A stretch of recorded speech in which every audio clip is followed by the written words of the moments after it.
Welcome to our channel career making gardens. महाराष्ट्रातील तमाम विद्यार्थी आणि पालकांना आजचा जो सब्जेक्ट आहे तो म्हणजे भारत देशातील MCC counselling, all India counselling जी प्रोसेस आहे ती लवकरच सुरू होणार आहे, या संदर्भातला संकेत आपल्याला मिळतो आहे। वास्तविक एक दिल्ली विश्वविद्यालय म्हणजे युनिव्हर्सिटी ऑफ दिल्ली चिकित्सा विज्ञान संस्था फॅकल्टी ऑफ मेडिकल सायन्सेस याच्या संदर्भातले 22 जुलै रोजी एक नोटिफिकेशन आलेलं आहे। या नोटिफिकेशन मधून एक CW कॅटेगरी नावाचा दिल्ली राज्यामधील CW कोट्यासाठीचं एक नोटिफिकेशन आलेलं आहे।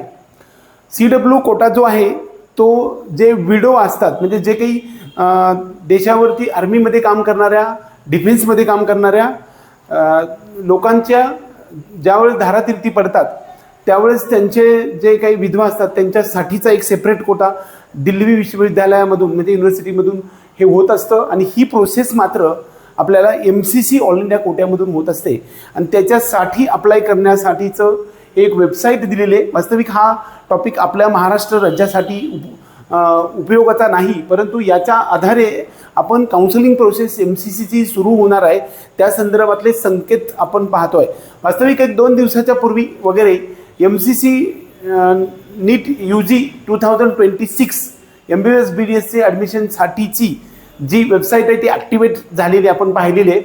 आणि हे जे CW कोट्यासाठी ॲप्लिकेशन त्यांनी 29 जुलै 2026च्या 5 वाजेपर्यंत द्यायला सांगितलेलं आहे। याचा अर्थ असा आहे की तिथून पुढे आम्ही सकाळीच्याच व्हिडिओमध्ये आपण सांगितलेलं होतं की MCC ऑल इंडिया कोट्याच्या MBBS BDSच्या एम्स, जिपमर आणि 15% गव्हर्नमेंट कोट्याच्या जी काही प्रोसेस आहे त्याचा पहिला राऊंड सुरू होईल। ते सुरू होण्यानंतरच बाकीच्या सर्व राज्याची प्रोसेस सुरू होत असते। वास्तविक केरळ आणि कर्नाटकाची प्रोसेस मात्र सध्याच्या मितीला चालू आहे, त्यामुळे तुम्हाला वाटेल की हे कशी सुरू झाले। वास्तविक रजिस्ट्रेशन सुरू आहे, फक्त प्रत्यक्ष राऊंड मात्र आपल्याला त्यांना लावता येत नाही। MCCचा पहिला राऊंड झाल्याशिवाय स्टेट काउन्सिलिंग सुरू होत नसते। परंतु MCCचा राऊंड कधी सुरू होईल हा सर्वांच्या मनामध्ये प्रश्न असतो आणि हा प्रश्नाचं सोल्युशन आपल्याला मिळते की हा CW कोटा दिल्ली युनिव्हर्सिटीचा साठी 29 जुलैपर्यंत आपल्याला मुदत दिली, म्हणजे तिथून पुढे आणखी 1-2 संकेत आपल्याला येतात। ते म्हणजे NRI conversion from nationality to NRI साठी एक नोटिफिकेशन MCCचं आपल्याला येत असतं आणि त्याच्यासाठी मेल करण्यासाठी एक मुदत दिलेली असते आणि ती मुदत तुम्हाला अगोदर सुरू होण्याच्या अगोदर 3-4 दिवस येते।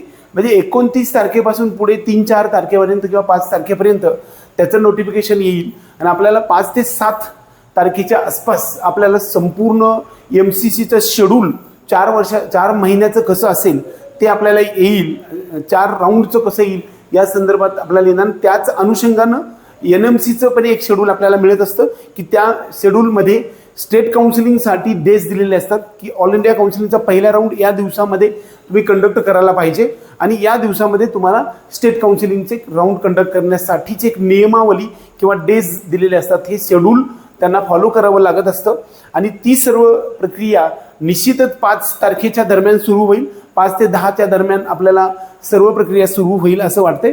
तोपर्यंत आपल्या सर्व विद्यार्थी आणि पालकांनी डॉक्युमेंट्स गोळा करायला सुरू करा। डॉक्युमेंटच्या संदर्भातला आपला व्हिडिओ पहा, त्याचबरोबर आता एक नवीन व्हिडिओ पुढे मी सांगणार आहे, त्यानंतर आपण त्या पद्धतीचे सर्व डॉक्युमेंट्स आपण गोळा करू शकतो। लवकरच MCCची जी MBBS BDSचा डीम्ड आणि ऑल इंडिया कोट्याचा राऊंड सुरू होणार आहे या संदर्भातले संकेत आपल्याला उपलब्ध होत आहेत। 5 तारखेच्या आसपास हा राऊंड सुरू होऊ शकतो आणि तिथून पुढे सर्वच प्रक्रिया आपली सुरू होणार आहे। सर्व काही महाराष्ट्रातील तमाम विद्यार्थ्यांची फोन येत आहेत किंवा हे कधीपासून सुरू होईल, एक 5 ते 10 दिवसामध्ये ही सर्व प्रक्रिया संपेल असा एकंदरीत सुरू होईल अशा प्रकारचा संकेत आपल्यासमोर येण्यासाठी मी आलो होतो। हा व्हिडिओ आवडला तर व्हिडिओला लाईक करा, त्याचबरोबर आपल्या चॅनलला सबस्क्राईब करून बेल आयकॉन दाबा। जय हिंद।